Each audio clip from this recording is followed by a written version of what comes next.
This single mother stepped into the courtroom with her 6-year-old daughter, but what the little girl said left everyone speechless.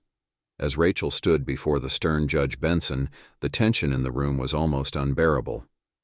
Known for his strict adherence to the law, Judge Benson sat behind his imposing oak bench, his sharp gaze fixed on Rachel. A struggling single mother, Rachel had been summoned to court over a $200 parking fine, an amount that could mean the difference between paying rent or putting food on the table. As Rachel tried to explain her situation, the courtroom was hushed, waiting for the judge's seemingly inevitable harsh ruling.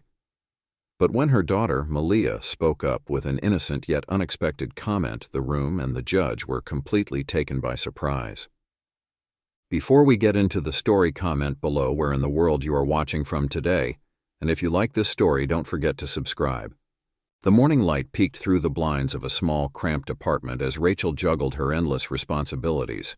Her 6-year-old daughter, Malia, sat cross-legged on the worn-out sofa, clutching her favorite stuffed giraffe. The air smelled faintly of toasted bread, and the sound of Rachel's hurried footsteps echoed through the tiny kitchen as she tried to pack a lunch, find her car keys, and keep an eye on the clock. All at the same time. It was just another chaotic day in Rachel's life. As a single mother, her days always started with a whirlwind. Working 2 jobs, one at a bakery during the day and another as a waitress during the evenings, meant that every minute of her schedule was precious. But today was particularly challenging. Malia had woken up sniffling and coughing, her cheeks flushed with the first signs of a cold. Rachel sighed deeply, pulling Malia's favorite pink hoodie over her head. "All right, sweetie. We need to get your medicine before I drop you off and head to work." Malia nodded sleepily, her eyes still heavy with fatigue. "Can we get pancakes after?" she asked softly. Rachel hesitated, guilt twisting in her chest. "Not today, baby. Mommy's running late. But maybe this weekend, okay?" Malia pouted but didn't argue. By the time they reached the car, Rachel's anxiety had already begun to mount. The morning rush hour was in full swing, and every traffic light seemed determined to turn red just as she approached. Malia sat quietly in the back seat, coughing softly, while Rachel gripped the steering wheel, her mind racing through her ever-growing list of tasks. Finally, they pulled into the pharmacy parking lot. Rachel glanced at the clock on the dashboard. It was later than she had thought. Her bakery shift started in just 15 minutes, and she still had to grab Malia's medication. As Rachel scanned the parking lot, her heart sank. Every spot was taken except for one, the space closest to the entrance, reserved for wheelchair users. Rachel bit her lip, glancing at Malia in the rearview mirror. The little girl was sniffling, her cheeks pale. Rachel knew better than to park in that spot, but the clock was ticking, and her daughter needed the medication. "It'll only take a minute," Rachel muttered under her breath. She pulled into the spot, turned off the engine, and hurriedly unbuckled her seatbelt. What Rachel thought would be a quick dash into the pharmacy turned into a nightmare. The line was painfully slow, with each customer ahead of her taking an eternity to sort out their prescriptions. Rachel shifted nervously from foot to foot, checking her watch every few seconds. Come on," she whispered under her breath. 15 minutes turned into 20. By the time Rachel finally got Malia's medicine and rushed back to the car, her heart sank at the sight waiting for her. Tucked neatly under the windshield wiper was a bright orange envelope. "No!" Rachel groaned, snatching it up. She opened the envelope to find a $200 parking fine for illegally parking in the wheelchair spot. The number stared back at her like a punch to the gut. For Rachel, who budgeted every dollar to make ends meet, $200 wasn't just a setback. It was a disaster. Her mind raced. That fine was more than half her grocery budget for the week. If she paid it, how would she buy food? How would she pay rent? Over the next few days, Rachel tried to make the numbers work. She cut back on coffee, skipped lunches, and walked to work to save gas money. But no matter how many corners she cut, she couldn't make the $200 fit into her already stretched thin budget. The more she thought about it, the more desperate she felt. She could pay the fine and risk missing rent, or she could try to fight it in court and hope for leniency. Rachel wasn't the type to break the rules, and the thought of standing before a judge made her stomach churn. She had heard stories about how intimidating courtrooms could be, especially with strict judges who didn't care about personal circumstances. But what choice did she have? Late one night, as she tucked Malia into bed, Rachel made her decision. She kissed her daughter's forehead and whispered, "We're going to fix this, sweetie. I promise." The next morning, she called the courthouse to set a date. The towering courthouse loomed over the city streets, its gray stone walls and imposing columns casting long shadows in the morning light. Rachel parked her aging car several blocks away to avoid another ticket and held tightly to Malia's hand as they approached the building. For Rachel, stepping inside felt like entering another world. The ceilings stretched high above, and the polished marble floors reflected the cold, sterile atmosphere. Security guards stood at attention, their eyes scanning everyone who passed. The air smelled faintly of paper and coffee, and a low hum of whispers filled the space as people waited for their cases to be called. Rachel glanced nervously at Malia, who clung to her stuffed giraffe and looked up at the tall ceilings in awe. "Stay close to me, okay?" Rachel whispered, squeezing her daughter's hand. Malia nodded, her eyes wide. When Rachel and Malia entered the courtroom, the atmosphere shifted. The space was vast yet stifling, with rows of wooden benches packed with people whispering in hushed tones. At the far end of the room sat Judge Benson, a figure as formidable as the courtroom itself. Judge Benson was known for his strict adherence to the law. His sharp features and steely gaze made it clear he wasn't one to tolerate excuses. Rachel's heart sank further as she took in his expression, stern and impassive as though carved from stone. Rachel guided Malia to a seat near the front. The little girl fidgeted beside her, clutching the stuffed giraffe tightly. Rachel tried to focus, but the whispers of other attendees and the heavy atmosphere made it nearly impossible to think clearly. When the clerk called her name, Rachel's stomach twisted into knots. She stood, took Malia's hand, and walked to the front of the room, feeling the weight of every eye on her. Standing before the judge, Rachel felt smaller than ever. The massive oak desk that separated her from Judge Benson seemed like a barrier she'd never overcome. The judge peered down at her, his expression unreadable. "State your case," he said in a low, authoritative tone. Rachel swallowed hard and began to explain. She spoke of her chaotic morning, her rush to get Malia's medication, and the difficult decision to park in the only available spot, a wheelchair space, because time was running out. Her voice wavered as she described the fine's financial impact, how it threatened her ability to pay rent and buy groceries for her daughter. Throughout her explanation, Rachel tried to remain composed, but the pressure of the moment and the judge's stern gaze made it difficult. Her words stumbled over one another, and she felt the weight of the courtroom's silence pressing down on her.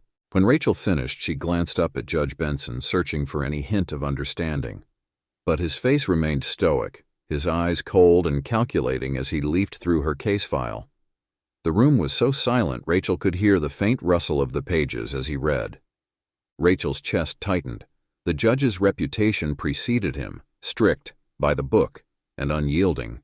He didn't care about circumstances, only the facts. And the fact was, Rachel had parked illegally.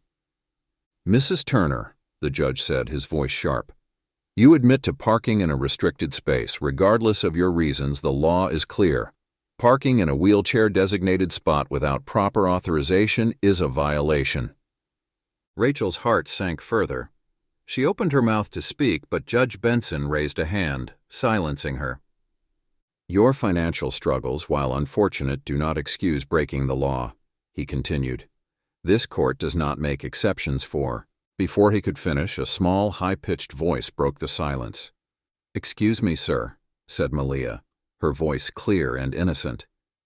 The courtroom gasped. Rachel's eyes widened in horror as she turned to her daughter, who was tugging at her sleeve. "Malia, no!" Rachel whispered urgently, but it was too late. Judge Benson's sharp gaze shifted from Rachel to Malia, who looked up at him with wide, curious eyes. "I'm hungry," Malia said matter-of-factly. "Can we have hamburgers now?" The room froze. Rachel felt her cheeks flush with embarrassment as whispers rippled through the audience. Normally, such an outburst would be met with stern reprimands, especially in Judge Benson's courtroom. Rachel braced herself, expecting the worst. The courtroom fell into stunned silence as Malia's innocent words echoed through the air. "Can we have hamburgers now?" she repeated, her wide eyes looking directly at Judge Benson as though the imposing man seated behind the oak desk was just another adult she could talk to. For a moment it seemed the room itself had forgotten to breathe. Rachel, standing beside her daughter, felt her face flush with a mixture of shock and mortification. Her heart pounded as she knelt quickly, whispering in a strained voice, "Malia, sweetie, we can't talk to the judge like that." Malia looked up at her mother, confused but unbothered. "But I'm hungry," she said softly. Rachel's embarrassment deepened as the whispers in the courtroom grew louder. Normally, a moment like this would have prompted laughter, but in Judge Benson's notoriously severe courtroom, the atmosphere remained heavy with tension. Rachel braced herself for the judge's reaction. She was certain his infamous temper would erupt at any second. But to her surprise, Judge Benson didn't seem angry. Instead, his eyebrows lifted in curiosity. He leaned slightly forward, his sharp features softening just a fraction. "Did you say hamburgers, young lady?" he asked, his voice carrying an uncharacteristic gentleness. The courtroom was shocked into silence once again. Rachel blinked, unable to process the moment. Was the judge engaging with her daughter? Malia nodded confidently, holding her stuffed giraffe a little closer. "Yes, sir. My tummy's growling because we didn't eat breakfast." Rachel's stomach sank further. She had rushed so much that morning, struggling to get Malia ready and make it to the courthouse on time, that she hadn't even thought to stop for food. Now, in front of everyone, her parenting oversight was laid bare. "I'm so sorry, Your Honor," Rachel stammered, her voice trembling. "It's been a rough morning, and I didn't." Judge Benson raised his hand, silencing her. "It's all right, Mrs. Turner," he said, his gaze shifting back to Malia. "And you, young lady, what's your name?" Malia looked up at him, her brown eyes wide. "Malia, sir." "Well, Malia," the judge continued, leaning back in his chair, "it sounds like you've had quite the morning. And let me tell you, courtrooms can be very boring, especially when you're hungry." The room collectively held its breath. This was unprecedented in Judge Benson's courtroom. He was known for his strict, no-nonsense approach, yet here he was, speaking to a 6-year-old with warmth and patience. Rachel stood frozen, unsure of what to say or do. She felt the gazes of everyone in the room on her, but her focus remained on the judge and her daughter, whose interaction seemed to have disarmed the entire space. "Malia," Judge Benson said, his tone lighter now, "why don't you come up here and tell me more about these hamburgers you're craving?" Rachel's jaw dropped. Was he serious? Malia looked up at her mother for permission, her small hands clutching the stuffed giraffe tightly. Rachel, uncertain but unable to refuse, gave a hesitant nod. With a smile, Malia skipped up to the judge's bench, her tiny sneakers squeaking on the polished floor. The courtroom watched in stunned silence as the little girl approached the imposing desk, her confidence unaffected by the weight of the moment. Judge Benson leaned forward slightly, resting his chin on one hand as he observed her. "So, hamburgers, huh?" he asked with a slight smile. Malia nodded enthusiastically. "Yes, with pickles, and ketchup, and fries, too." Laughter rippled through the courtroom, a sound no one could recall hearing in Judge Benson's chambers before. Even the judge himself chuckled softly, his stern demeanor replaced by something far more human. Rachel's embarrassment gave way to a flicker of hope. For the first time since entering the courthouse, she felt the tension ease. After a moment, Judge Benson leaned back in his chair and folded his hands. "Malia," he said, his voice gentle, "why don't you tell me a little more about your mom? What kind of work does she do?" Malia tilted her head, considering the question. "She makes yummy cakes at the bakery, and sometimes she works late at the restaurant. She's really good at making food." The judge nodded, his curiosity piqued. "She must work very hard." Malia nodded solemnly. "She's always working. But she makes time to play with me too. She's the best mommy." Rachel felt tears sting her eyes. Hearing her daughter's unfiltered praise and love melted her heart. The courtroom, too, seemed to shift. People who had previously seen Rachel as nothing more than a parking violator now saw her as a devoted mother doing her best. Judge Benson's sharp gaze softened further as he listened to Malia. It was clear he was no longer just considering the facts of Rachel's case. Instead, he was beginning to understand the context, the sacrifices, the struggles, and the sheer effort it took for Rachel to provide for her daughter. Turning back to Rachel, the judge studied her for a moment before speaking. "Mrs. Turner," he said, his voice measured, "I think it's time we take a short recess." He gestured toward the bailiff, whispering something that Rachel couldn't hear. Moments later, the bailiff disappeared through a side door. The courtroom buzzed with murmurs, everyone speculating about what the judge intended to do. Rachel stood frozen, holding her breath. When the bailiff returned, he carried a brown paper bag. Judge Benson smiled faintly as he handed it to Malia. "Here you go, young lady," he said kindly. "Juice boxes and sandwiches. We can't have you sitting here hungry, can we?" Malia's face lit up with pure joy as she peeked into the bag. "Thank you, sir," she squealed, clutching the bag tightly. Rachel felt a lump rise in her throat. In a moment that could have been one of judgment and harshness, the judge had chosen compassion. The courtroom buzzed softly as the unexpected moment unfolded. Malia, happily nibbling on a sandwich from the brown paper bag, sat on a small chair beside Judge Benson's towering bench. Her innocent presence, combined with the judge's unexpected kindness, had shifted the atmosphere from tense to tender. Rachel, still standing near the bench, felt a wave of relief but also uncertainty. The morning's events had veered far from what she had anticipated. As she watched Malia chat with the judge, Rachel could see the courtroom staff and attendees stealing glances, their expressions a mix of amusement and curiosity. "Now, Malia," Judge Benson began, leaning slightly forward, "tell me more about your mom. She works at a bakery, right?" Malia nodded eagerly, setting her sandwich down. "Uh-huh. She makes cakes and pies and cookies. They're so good.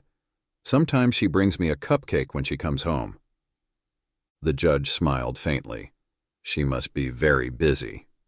Malia nodded again, her little legs swinging under the chair. "She works a lot. Sometimes she's at the restaurant too, and I miss her. But she always comes to play with me after." Rachel felt a pang of guilt but also pride. Her daughter's words, spoken with such sincerity, painted a vivid picture of their life, one filled with love despite its challenges. Judge Benson's expression shifted, his curiosity deepening. "Malia, does your mom ever talk about how hard she works?" Malia thought for a moment, then shook her head. "No, she just does it. But sometimes she looks tired." The judge's gaze flicked toward Rachel, who stood nervously, her hands clasped tightly in front of her. "Mrs. Turner," he said, his tone softer than before, "it seems you have a very thoughtful daughter." Rachel managed a small, grateful smile. "She's my world, Your Honor." The judge nodded. "I can see that." As Malia continued to share innocent details about their life, how Rachel worked long hours, saved cupcakes for her, and even fixed her favorite toy giraffe, the courtroom fell completely silent. Every word revealed more about Rachel's sacrifices and struggles, turning her from a mere defendant into a relatable, hard-working mother. The judge leaned back in his chair, deep in thought. His usual stoic demeanor softened further as he regarded Rachel. "Mrs. Turner," he began, his voice measured, "life doesn't seem to have been easy for you. Balancing multiple jobs while raising a child is no small feat." Rachel nodded, her voice trembling slightly. "It hasn't been, Your Honor. But I'm doing my best." Judge Benson tapped his pen lightly against his desk. "You mentioned earlier that you parked in the wheelchair spot to get your daughter's medication. Did you consider the consequences of that decision?" Rachel's cheeks flushed. "I did, Your Honor. I knew it was wrong, but I was desperate. My daughter needed her medicine and there was no other place to park. I thought it would only take a minute." The judge regarded her carefully. "Do you understand the importance of those spots? They're reserved for individuals who genuinely need them." "Yes, Your Honor," Rachel said quickly. I do, and I regret my decision. I was just trying to do the right thing for Malia in the moment. Malia, sensing the tension, looked up at the judge. "She's a good mommy," she said softly, her voice carrying an unshakable certainty. The simple statement caused a ripple in the courtroom. Even Judge Benson paused for a moment, seemingly struck by the child's unwavering belief in her mother. The judge let out a slow breath. "Mrs. Turner," he said, his voice quieter now, "it's clear to me that you've been doing everything in your power to provide for your daughter. While the law must be upheld, it also must be applied with understanding and fairness." Rachel's heart pounded as she listened, her mind racing. She couldn't tell if the judge was about to dismiss her case or impose an even harsher penalty. "I'm going to take a brief recess," Judge Benson announced, standing from his chair. "When we return, I'll deliver my verdict." As the judge exited the courtroom, Rachel sank into a nearby chair, her hands trembling. She pulled Malia onto her lap, holding her close. "You shouldn't have spoken out, sweetie," she whispered gently, though her tone lacked scolding. "But I was hungry," Malia replied innocently, resting her head against Rachel's shoulder. Rachel managed a small laugh, her heart softening. "I know, baby. And you were so brave up there." The courtroom buzzed with quiet murmurs as attendees speculated about what the judge's decision might be. Rachel tried to drown out the noise, focusing instead on the warmth of Malia in her arms. Whatever happened next, Rachel knew one thing for certain. She would keep fighting for her daughter, no matter the cost. The courtroom grew quiet as everyone returned to their seats, their whispers fading to silence. Judge Benson entered from the side door, his face unreadable as he took his place behind the imposing bench. The bailiff called the room to order, and all eyes turned toward the judge, waiting for his decision. Rachel, seated nervously with Malia on her lap, felt her heart pounding in her chest. She had no idea what to expect. Malia looked up at her mother, then toward the judge, her tiny hands still clutching her stuffed giraffe. Judge Benson cleared his throat, the sound reverberating through the silent courtroom. "Before I deliver my verdict," he began, "I want to acknowledge the importance of following the law. Parking spaces designated for individuals with disabilities exist for a reason. They are meant to ensure access and safety for those who need it most. Violating that law, regardless of the circumstances, is not something this court takes lightly." Rachel's stomach dropped. She gripped Malia's hand tightly, bracing herself for the worst. The judge's gaze softened slightly as he continued. "However, this court is also tasked with considering the context of each case. And after reviewing the details of this matter as well as hearing from your daughter, it's clear to me that your actions were not born of disregard for the law, but rather a mother's instinct to protect her child." The atmosphere in the room shifted as attendees leaned forward, hanging on every word. Judge Benson gestured toward the bailiff, who handed him a document. The judge glanced at it briefly before returning his gaze to Rachel. "Mrs. Turner," he said, his tone firm yet empathetic, "I have decided to dismiss the parking violation fine." A collective gasp rippled through the courtroom. Rachel's eyes widened, her breath catching in her throat. "The evidence shows that this was a singular lapse in judgment," the judge continued, "and your otherwise spotless record supports the conclusion that this was an isolated incident." Malia squealed in delight, clapping her hands. "Mommy, we did it!" Rachel, overcome with relief, felt tears welling in her eyes. "Thank you, Your Honor," she whispered, her voice trembling. But Judge Benson wasn't finished. He leaned forward slightly, his expression serious but kind. "While the fine is dismissed, I recognize that the struggles you face as a single mother are far from over. To that end, I have compiled a list of resources that may help ease your burden." The judge handed the document to the bailiff, who passed it to Rachel. As she scanned the list, her eyes widened.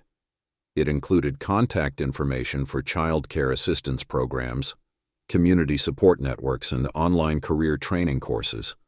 Resources that could provide her with stability and a path toward a brighter future. "These programs are designed to help parents like you," the judge explained. "I encourage you to make use of them, not only for your benefit but for your daughter's as well." Rachel clutched the paper tightly, her gratitude spilling over. "I don't know how to thank you, Your Honor. This means so much to us."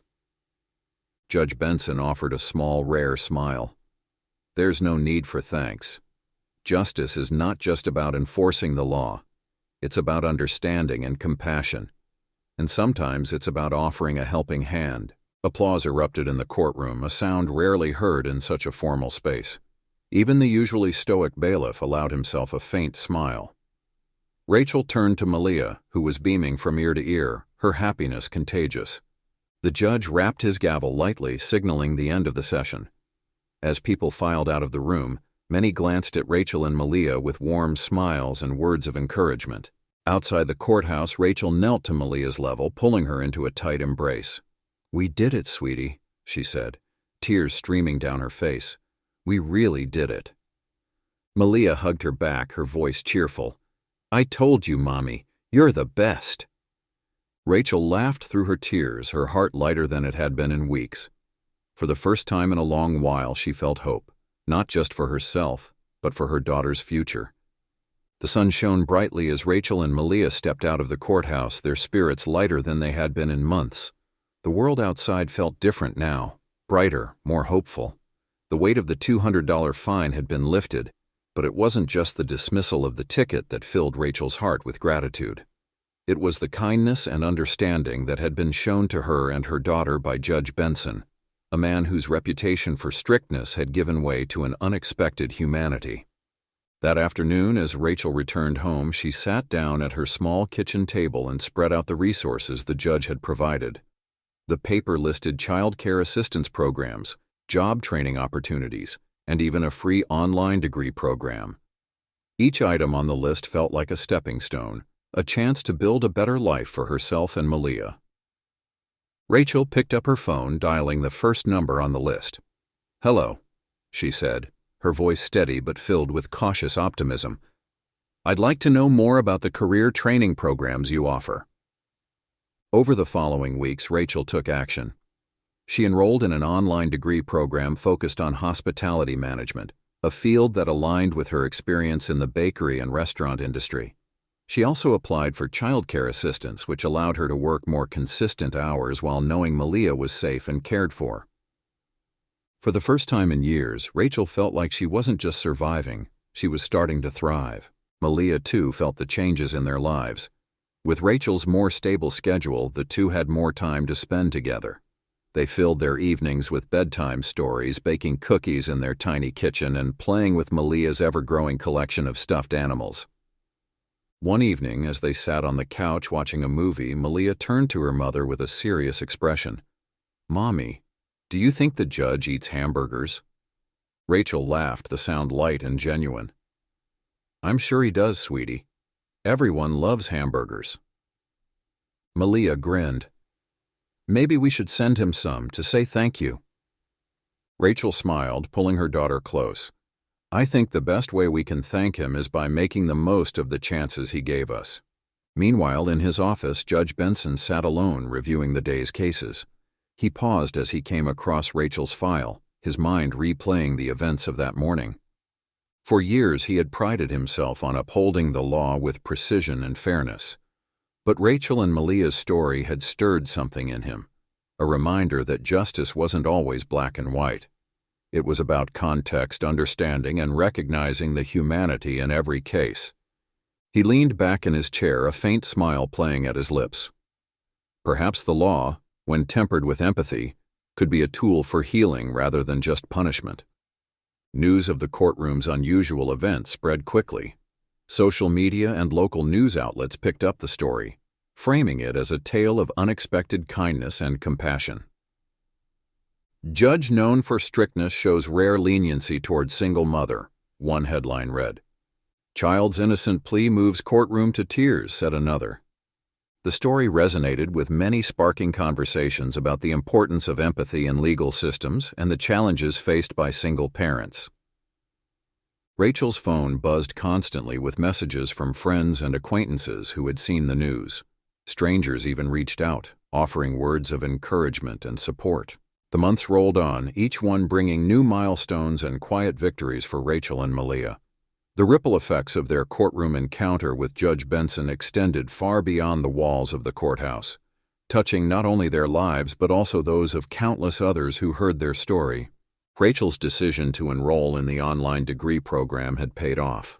Late nights spent studying after Malia went to bed were exhausting, but they were also rewarding. With the skills she gained, Rachel secured a promotion at the bakery, moving into a management role that came with better pay and more stable hours. The additional income allowed Rachel to save for the first time in years. She began to dream of a future where she and Malia could move into a larger apartment, perhaps one with a yard where Malia could play. Malia noticed the changes too. "Mommy," she said one day as they baked cookies together, "you're smiling more." Rachel paused, her hands dusted with flour, and looked at her daughter. "That's because I'm happy, sweetheart. Things are getting better." For Judge Benson, the Turner case marked a turning point in his career. Once known for his strict adherence to the letter of the law, he found himself re-examining his approach. His ruling and the compassion he showed became the subject of local discussions, from neighborhood cafes to town hall meetings. Inspired by the story, Judge Benson began advocating for reforms in the legal system, pushing for programs that could provide support to vulnerable families before they reached a breaking point. He also took personal steps to ensure his courtroom became a place of fairness and humanity. "The law is meant to protect," he told a group of young legal interns during a lecture, "but it should also uplift." The story of Rachel and Malia's day in court spread far and wide, capturing hearts across the community. Social media posts about the judge's unexpected kindness went viral, drawing comments from people who shared their own stories of struggle and perseverance. "Sometimes all it takes is one act of compassion to change a life," one post read. Rachel was often stopped by neighbors and customers at the bakery, many of whom shared how the story had inspired them. "You reminded me to keep going," one single father told her. "Thank you for being brave." On a sunny Saturday morning, Rachel and Malia stood in the bakery's kitchen, frosting cupcakes for a special occasion. They were preparing to visit the courthouse not for a legal matter but for a community event Judge Benson had organized to celebrate families who had overcome adversity. When Rachel and Malia arrived, the courthouse was transformed. The usually austere space was filled with balloons, laughter, and tables covered with food, including Malia's favorite, hamburgers. As Judge Benson spoke to the gathered crowd, his words carried a warmth that reflected his transformation. "Compassion is not weakness," he said. "It's strength, and it has the power to change lives, just as it did mine." When he saw Rachel and Malia, he greeted them with a rare smile. "How's my favorite young lady?" he asked Malia, crouching to her level. Malia grinned. "We brought cupcakes. Mommy made them." Judge Benson chuckled. "Well, that's a treat, thank you, Malia." As the event wound down, Rachel watched Malia play with other children, her laughter ringing through the air. For the first time in years, Rachel felt a deep sense of peace. Their journey hadn't been easy, but it had led to something beautiful, a renewed sense of hope, the support of a community, and the unshakable bond between a mother and her child. Rachel looked up at the courthouse, the place where everything had changed. It had been a place of fear, but now it was a symbol of possibility. The story of Rachel, Malia, and Judge Benson left an enduring legacy. It reminded everyone who heard it that even in the most rigid systems, empathy and kindness could create lasting change. Did this story inspire you? What do you think about the power of compassion in unexpected places? Share your thoughts in the comments below.